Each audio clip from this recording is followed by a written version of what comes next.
All right, let's go with.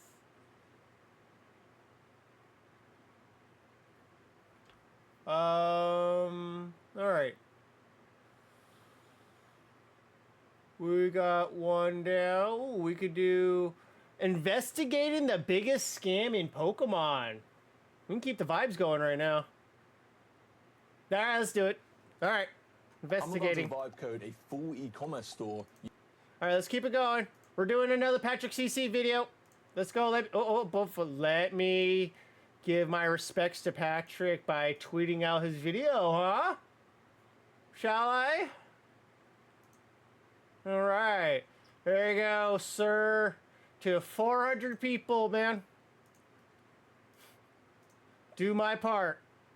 Let's keep it going, man. Let's hear what Patrick has to say about PSAs. Let's get a lock in, man. Let's go. The power to turn a singular Pokemon card into a multi-million-dollar asset. When Logan Paul's ultra-rare Pikachu Illustrator was given a PSA 10 grade, it became worth over $16 million. A single grade point lower and the card's value drops to $1.4 million. But when one company has the ability to create or erase millions of dollars with a single number, there's bound to be corruption. And a recent pattern of major screw-ups has many people suspicious of PSA. They've authenticated cards that were altered to look perfect. Their grading system has been exposed as extremely inconsistent, and they've even admitted to straight up destroying high-value cards during their process. And those are just the mistakes that we can 100% prove. There are countless grading decisions that happen every single day. See, that's why it's like, when I hear people like sending in cards, it's like, I don't like when I first started hearing about PSA, I just like, I don't know. It's like, I feel like if I want to like get my shit graded, I go there in person, you know? It's just, my God. Ooh. If anyone has had their shit graded and it comes back just fine, oh my God, man. Oh. More people need to be ending up like you if your cards don't get hurt, you know?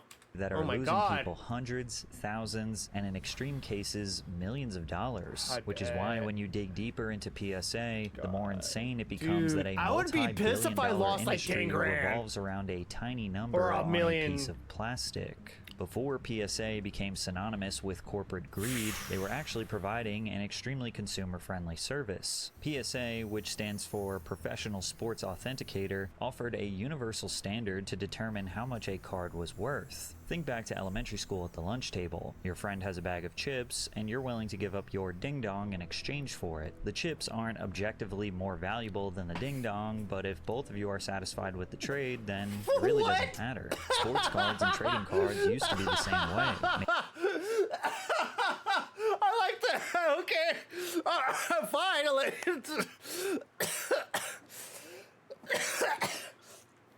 I would not be selling my lunch. What?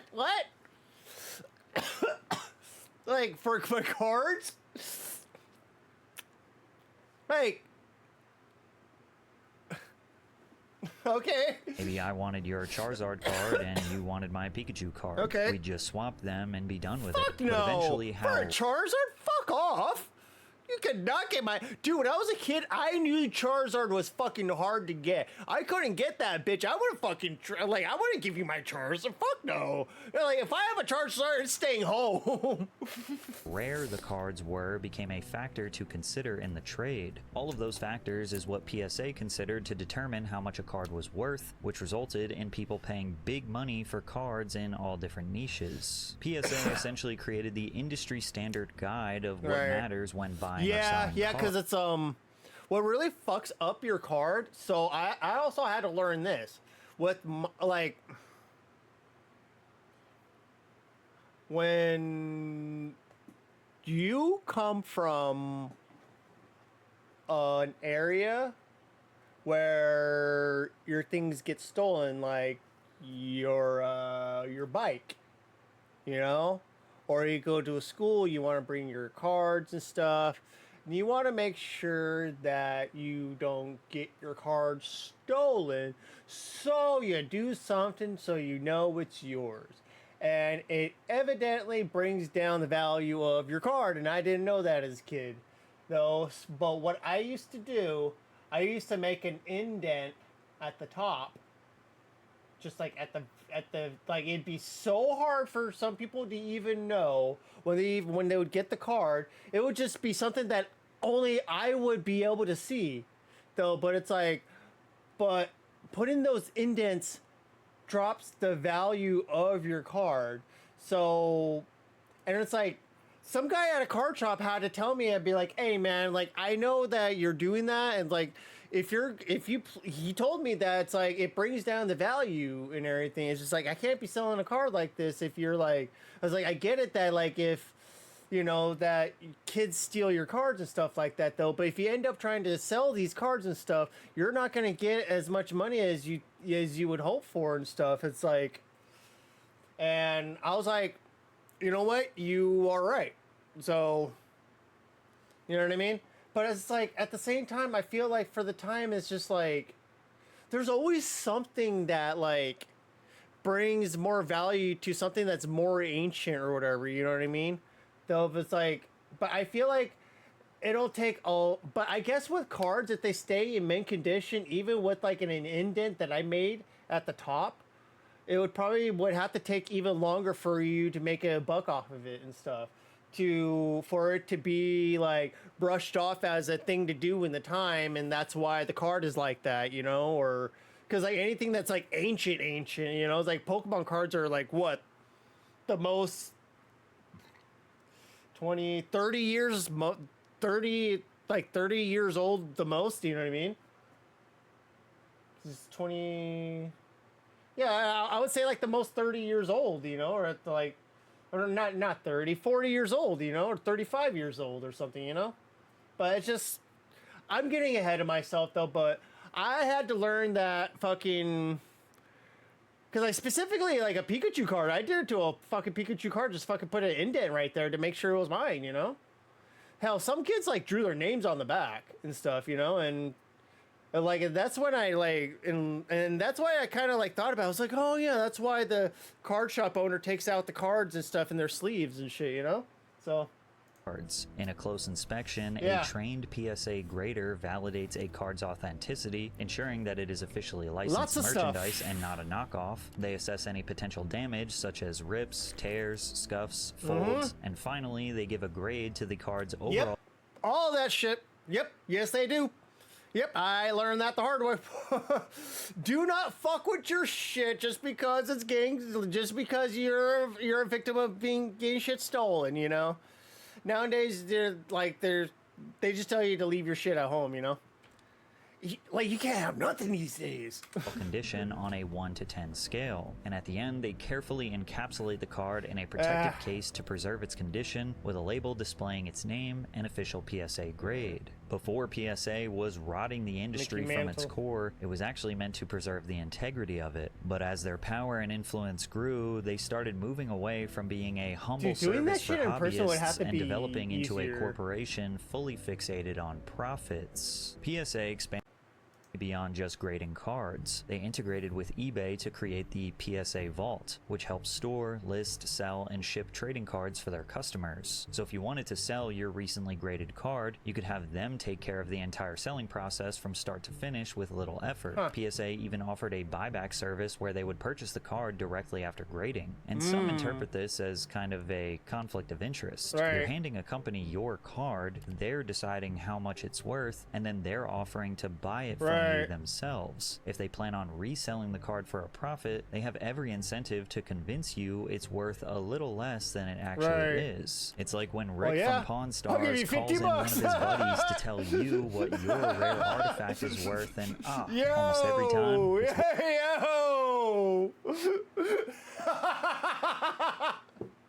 worth way less than what you thought it was. From there, PSA's parent company, which is confusingly called Collectors, also acquired rival grading services Beckett and SGC, getting them closer to becoming a monopoly. Today, PSA and its sister companies take up 80% of the total market, with PSA accounting for a whopping 72%. And that dominance comes with an immense responsibility. The trading card market is now a multi-billion-dollar industry, and basically every collector on the planet relies on PSA PSA's labels to determine that each card they received was authentic and in perfect condition. And when PSA makes mistakes, they aren't just minor disputes. Yeah. They have the potential to be catastrophic errors that can bankrupt a collector. But before we get into that, we all live busy lives. Don't mark there your are so many shit. things to do, and it never feels like there is enough time in the day. You should probably go get that Brother, yearly checkup to make sure you're in don't good you- health, but you don't have Okay.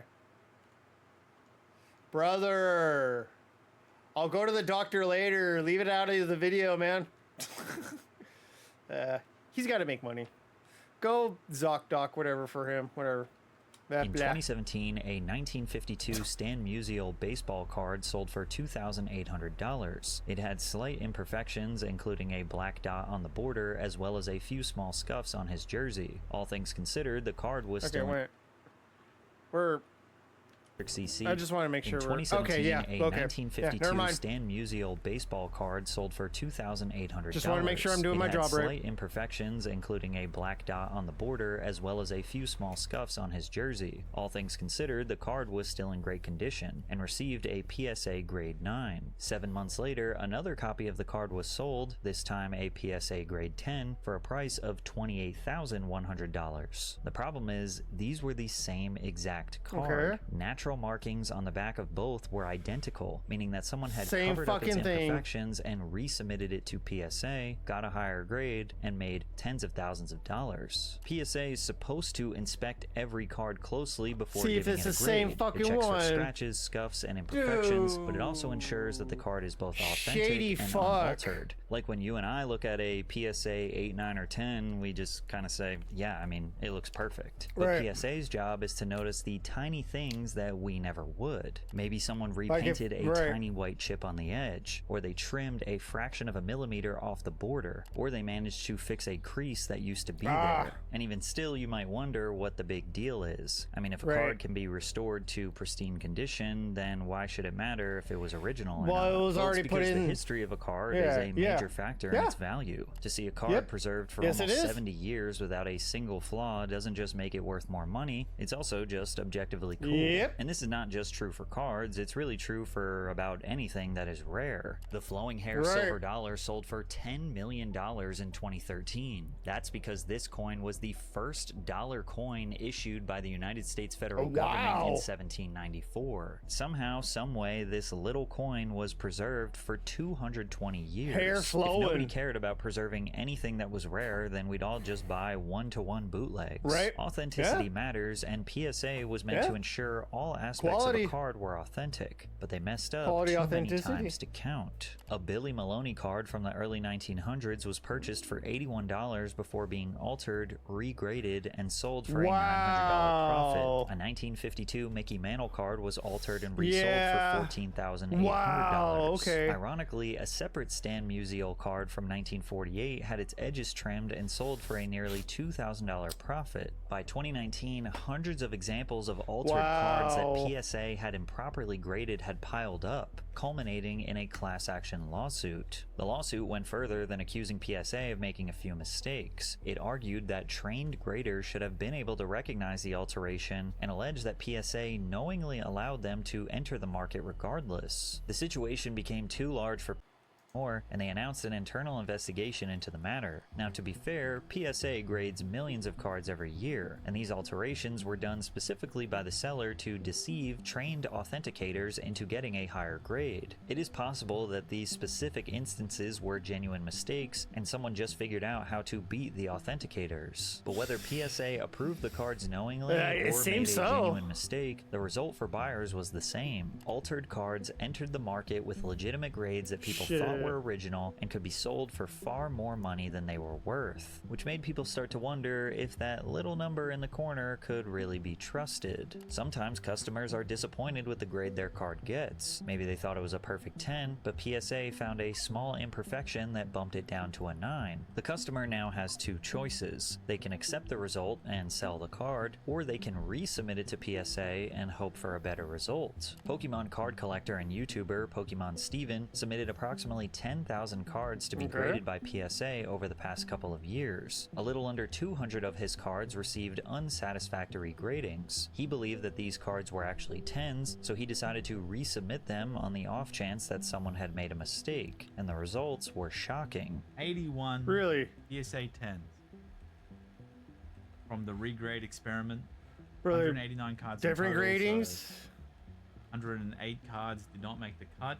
81 of the resubmitted cards were bumped up from a PSA 9 to a PSA 10. Wow. That's 42%. But he had not changed the card at all. The corners, the art, the surface were all exactly the same as when he submitted them the first time. The only thing that changed was the grade itself. And as discussed prior, the difference between these two grades can mean the difference of hundreds, thousands, and in extreme cases, millions of dollars. What one inspector views as a 9, the other may view as a 10. And it's starting to seem like the only difference is how lucky you are when your card is being reviewed. PSA's grading system is supposed to be an objective measurement of the card's condition, but as more controversies pile up, the grading seems subjective. Just goes to show that people are insane for paying such a massive premium for 10s. PSA is a huge scam, but resubmitting the card could also hurt its value. Another collector submitted over 100 cards to be regraded. 19 were given higher grades, but 34 of them were actually given a worse grade. But why does this happen? I mean, the rules are clear enough. 4 perfectly sharp corners, full original gloss, no stains or no scratches, with a slight allowance for printing imperfections. The problem is that a human grader still has to decide what counts as perfect. Maybe there's a small mark in the artwork that one grader notices while the other one doesn't. What one grader sees as a printing imperfection, another may view as an unnatural defect that bumps its grade down. So now, submitting to PSA is like gambling, especially when you consider the fees associated with this process.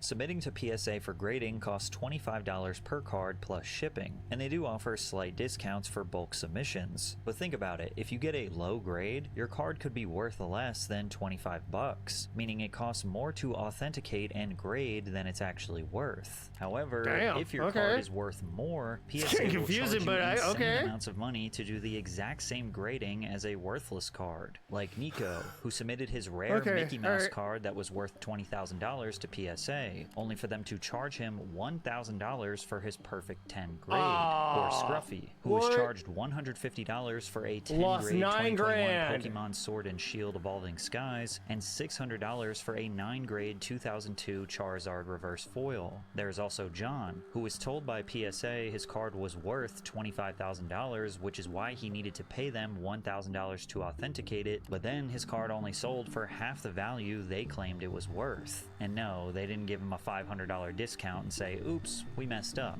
And he still made a great profit, but remember that the grading process for all of these cards is exactly the same. And you don't know what they are going to charge you until after they have already done the service. This has led some collectors to accuse PSA of intentionally having inconsistent grading so people will just keep submitting their... Well, I mean, like, apparently PSA has accidentally damaged their cards too, so it's it's not only like other people like doing their part though, but it's like PSA is actually like damaged cards for additional gradings. This is unlikely considering they've been shown to both overgrade and undergrade cards. And again, there are stories that make it easy to understand why some collectors still remain skeptical. The most notable example of this is when a collector named Preston submitted 30 separate Pikachu Zekrom GX cards to PSA for grading. He anticipated that most of them would be perfect 10s, but he was shocked to discover that none of them received a perfect grade, but the vast majority of them receiving PSA 9s. In spite of his disappointment, Preston opted to sell the cards through PSA's buyback service. However, he kept records of the serial numbers on his cards and searched them later online to discover that 11 of them had been listed as... That's why I don't be fucking with, like, you know, cardboard crack, man. Cardboard crack, dude. It's a slippery slope, man. I'm just saying. It's a slippery slope, though, but it's like... It's also like gambling nowadays, you know. It's like you don't. It feels like you don't even have to go to Vegas to freaking gamble. All you have to do is just buy some fucking Pokemon cards, you know. Perfect 10s. Around this time, a PSA 9 of this exact card was going for around $41, while a PSA... And it's hard to, like, trust, like, what kind of Pokemon cards am I buying? Because it's like, it could be like a rip-off pack, you know?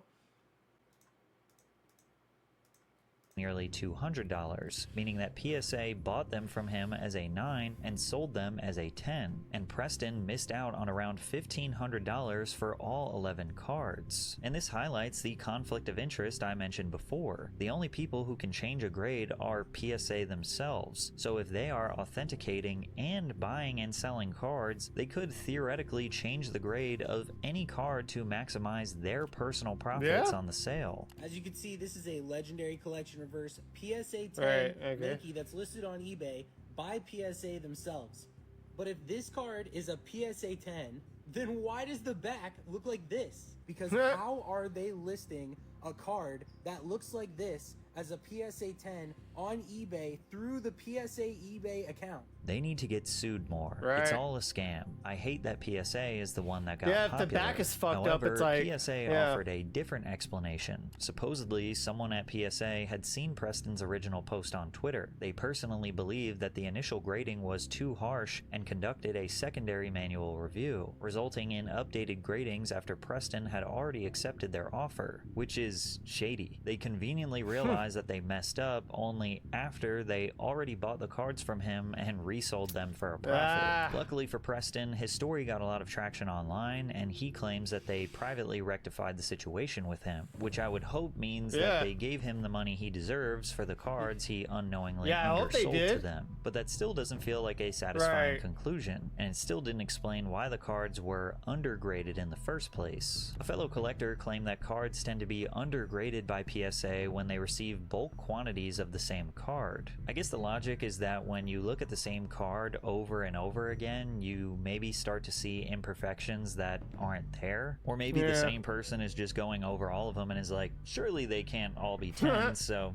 here's a 9. But obviously that would be corrupt and unethical business practices. But most importantly, PSA just did not laziness. make the situation right with Preston until after he went viral on social media. That's what it and seems gave like. It them seems that like there's some publicity. laziness. Was Preston the only person this has ever happened to? Or was he just lucky enough to get attention online and put pressure on PSA to pay him what they owed? But one of the most insane controversies that gained traction online was when PSA admitted they damaged someone's extremely rare card, and many saw this as the final nail in the coffin for their reputation. A man named Brian revealed that his PSA 10 Pokemon card was severely damaged while getting it reholdered by PSA. Bumping it all here the we way go. Down to a PSA 6?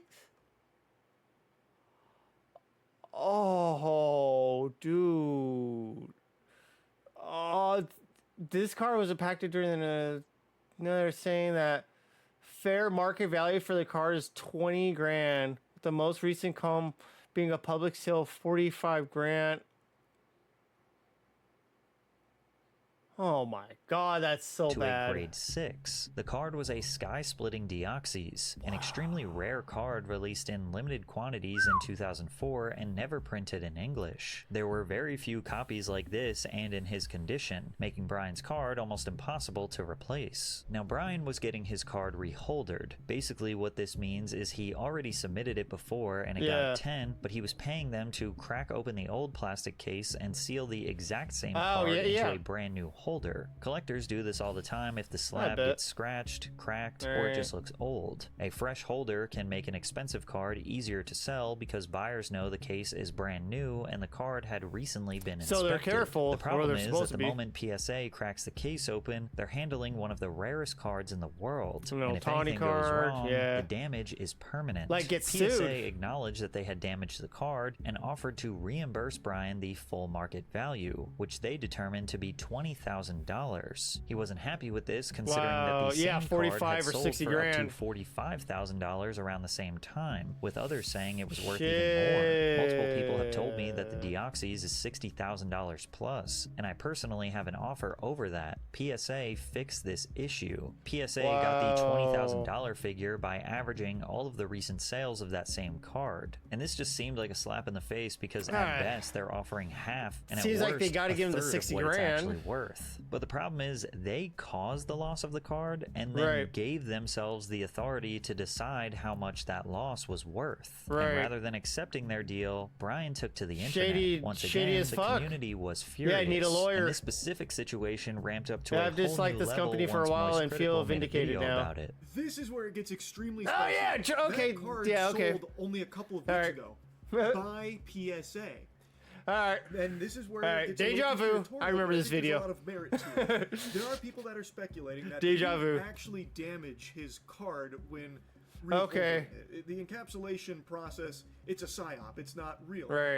What they're thinking might have happened is PSA, when reholdering that PSA 10 Deoxys that was submitted, they took it and then sold it themselves, and then instead gave him a 6. I remember this video. Okay. And now it's down to a 6. I guess PSA now stands for Pro Scam Artists. Critical brought awareness to this dispute far outside the card collecting community, putting PSA under more pressure than ever before. Brian announced they had come to an agreement that he was satisfied with, indicating that he was compensated for the proper market value of his card. By this point, the pattern becomes a bit too familiar. PSA rejected a complaint, the collector went public on the internet, and then the company changed their mind after the story went viral. There are dozens of other examples of PSA destroying their customers' cards, and you have to wonder if these individuals were ever given proper compensation. Probably not, because a YouTuber didn't make a video about them. And now I'm just genuinely curious if anyone watching has ever had this happen to them. Like,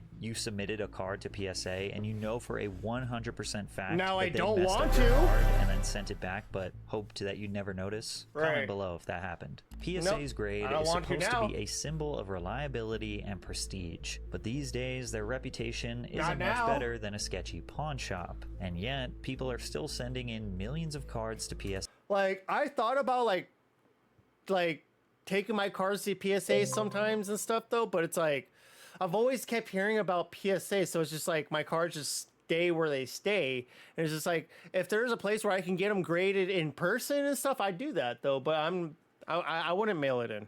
Say every single year. But why? Well, the thing is, most collectors don't continue to use PSA because they trust them. They continue because they have no other realistic option. There are other companies that do gradings, but a card with a PSA label can sell for far more than the same card graded by a competitor. Leaving PSA for another authenticator would significantly cut down the overall value of someone's collection. And with the prices for some of these cards, we're talking about millions of dollars in value right down the drain. Boycotting won't work because all collectors would have to do it together. The market has decided that PSA is the gold standard, and it's almost impossible to go against what the market wants. As long as buyers seek out PSA graded cards, sellers will continue to sell them, which means that they will just have to deal with whatever nonsense comes with working with PSA. This is why monopolies are supposed to be illegal. But above all else, PSA is just another example of how any hobby or niche eventually gets hijacked and exploited by corporations. The same thing happened with sneakers. Any regular person who wants to occasionally, maybe once a year or every other year, buy a nice pair of sneakers has to deal with insane price gouging, unavailability of sizes because collectors or resellers pay